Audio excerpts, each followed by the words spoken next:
Hello, j'espère que vous allez bien. Aujourd'hui on se retrouve dans une nouvelle vidéo et c'est un nouvel épisode de l'art de la féminité. Les femmes sont vicieuses entre elles, les femmes se jalousent, les femmes se font des coups dans le dos. Est-ce que vous avez déjà entendu ça? Parce que moi j'ai beaucoup entendu ça. Vous l'avez compris, aujourd'hui on va parler de la rivalité féminine. Je sais que vous êtes nombreux, celles qui sont abonnées à ma chaîne, à aimer mes vidéos sur la féminité et à attendre mes vidéos sur la féminité, et vous devez savoir que je prône ouvertement, je ne m'en cache pas, je prône la sororité. Cependant, c'est pas parce qu'on est un groupe de femmes ici à vouloir level up pour elles-mêmes, par elles-mêmes, que ça correspond à toutes les autres femmes. Ici, on n'est pas naïve non plus. On sait que c'est pas parce qu'on va parler de sororité que ça va concerner toutes les femmes et que toutes les femmes sont dans cet état d'esprit, parce que on est déjà très nombreuses. On a différentes origines, on a différents intérêts,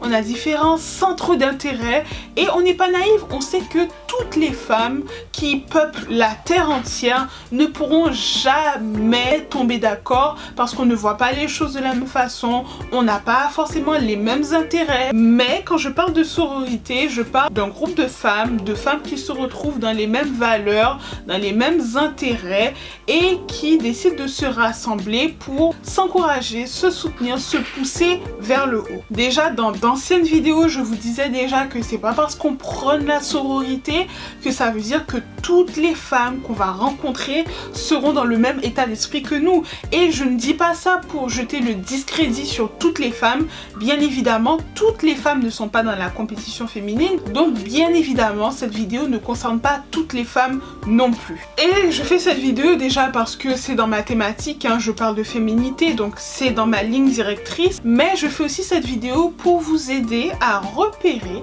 les femmes qui sont dans cette énergie de rivalité, de compétition, de jalousie, et pour vous en éloigner. Je ne fais pas cette vidéo pour alimenter non plus les clichés sur les femmes, même si je pense que le mythe de la rivalité féminine n'est pas finalement qu'un mythe. Cette vidéo elle est basée sur mon expérience personnelle et sur ma propre perspective de la vie, donc forcément on ne sera pas toutes d'accord, on n'aura pas toutes les mêmes opinions à propos de ce sujet là. On peut en discuter, on peut échanger, on peut même débattre dans le respect, dans l'espace commentaire prévu à cet effet. C'est quelque chose dont on parle beaucoup, que ce soit entre nous, dans les médias. On a ce mythe des femmes qui ne s'entendent pas entre elles, qui se font des coups bas dans le dos, qui parlent dans le dos des unes des autres, et ça donne lieu à non mais moi je traîne pas avec les filles, je préfère traîner avec les garçons parce que les garçons sont moins mauvais entre eux, ils sont moins dans le commérage. D'ailleurs tous mes potes sont des mecs, ils ne se font pas des coups bas, alors que c'est faux. Parce qu'il suffit d'écouter les hommes parler, il suffit de les regarder pour voir qu'il se passe des choses pas très catholiques aussi de leur côté. Il y a des trucs pas très clairs qui se passent de notre côté, mais aussi des trucs pas très clairs qui se passent de leur côté aussi. Pour revenir à cette définition de ce qu'est la rivalité féminine, c'est un comportement que vont adopter certaines femmes envers d'autres femmes, et c'est souvent selon moi le résultat d'une éducation. Parce qu'on enseigne souvent les femmes à être très compétitrices, à être très dans la rivalité, pas contre les hommes, mais contre les femmes, les filles comme elles. Et ça donne lieu à des femmes qui ont grandi et qui ont intériorisé cette éducation et qui vont reproduire des comportements de rivalité, de compétition envers d'autres femmes. Et cette éducation, elle est souvent portée sur la rivalité pour avoir un poste. C'est l'idée selon laquelle dans un milieu, il ne peut y avoir qu'une seule femme qui a un poste à haute responsabilité. Et les petites filles qui ont grandi, elles ont intériorisé ces comportements néfastes. Elles veulent être vues comme le haut du panier par les hommes par rapport à d'autres femmes. En fait, leur but, c'est de prouver sa valeur au groupe dominant, donc aux hommes. Alors, vous savez, dans ces vidéos qui concernent la féminité, qui concernent l'art de la féminité, on a très peu parlé des hommes, voire pas du tout. Parce que pour moi, vous connaissez mon avis sur ça, l'art de la féminité, cultiver sa féminité, ça n'a rien à voir avec les hommes, on le fait pour soi avant tout. Mais ces femmes ressentent constamment le besoin de prouver leur valeur aux hommes. Et on va retrouver ce phénomène sous plusieurs noms. Il y a certains termes que je n'utilise pas personnellement parce que je les trouve diminuants, dégradants, même pour ces femmes-là. Et le premier d'entre eux, c'est pick me. Il y a aussi le mot pick me blinders. Et comme je vous l'ai dit, ce sont des mots que moi je n'utilise pas. Ce sont des femmes qui vont en faire des tonnes et des tonnes et des tonnes pour avoir l'attention des hommes. Plus royaliste que le roi. Et plus sérieusement, il y a aussi le syndrome de la reine des abeilles. Et c'est un terme qui a été théorisé. Et concrètement, la compétition, la rivalité féminine, elle peut prendre plusieurs formes. Ça peut aller de la simple jalousie au crépage de chignon par exemple. Certaines peuvent te rabaisser pour se mettre en valeur, ça c'est vraiment le classique. Le commérage, la critique, il y a aussi le mensonge pour détruire ou nuire à une réputation. Il y a aussi le fait de vouloir la vie, carrément, la vie d'une autre femme.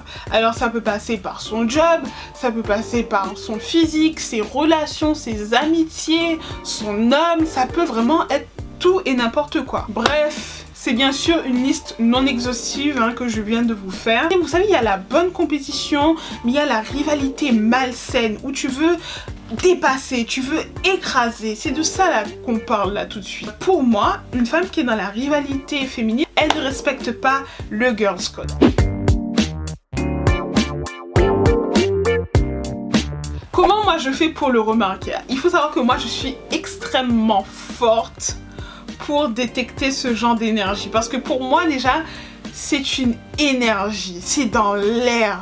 C'est quand j'ai affaire à une personne que je sais qu'elle est dans la rivalité féminine, je le sens. Elle n'a même pas besoin de parler, elle n'a même pas besoin d'agir, que je le sens déjà. Mes radars sont à l'affût, mais il faut savoir que parfois il y a des personnes qui sont très fortes dans l'art de la dissimulation.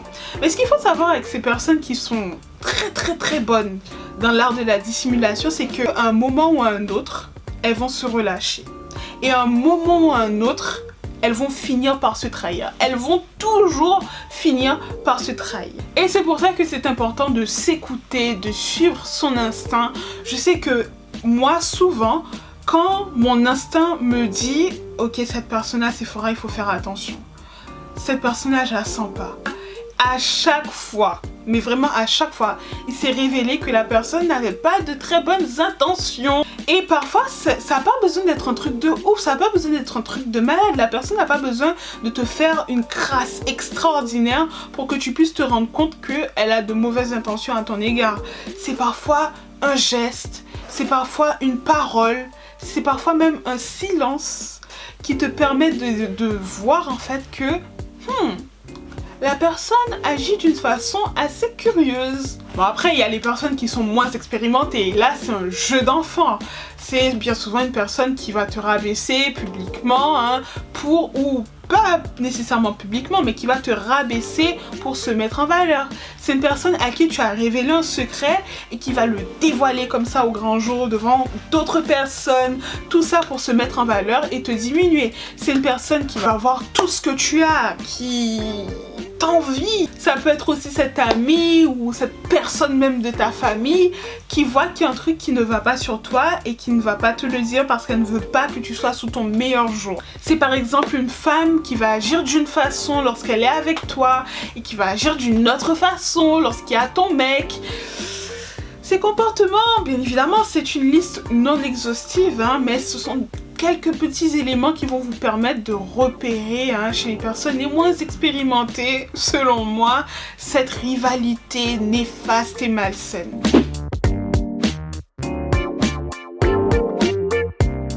Alors, quelles sont les solutions? Moi, mon meilleur conseil, c'est déjà d'être à l'affût, de repérer les mauvais gestes, des petits détails en fait, qui vous permettent de dire que il y a un truc qui cloche chez cette personne. Et surtout, de mettre de la distance. Il n'y a rien de mieux que la distance. Et c'est pour ça que c'est très important de repérer, de savoir repérer les comportements déviants très tôt pour que la situation ne dégénère pas. Et surtout, ne faites pas l'erreur de vous mettre en compétition vous-même avec la personne, parce que, je le rappelle, ce sont des personnes qui sont animées d'un mauvais sentiment, d'une mauvaise énergie, et vous-même, ce n'est peut-être pas votre cas.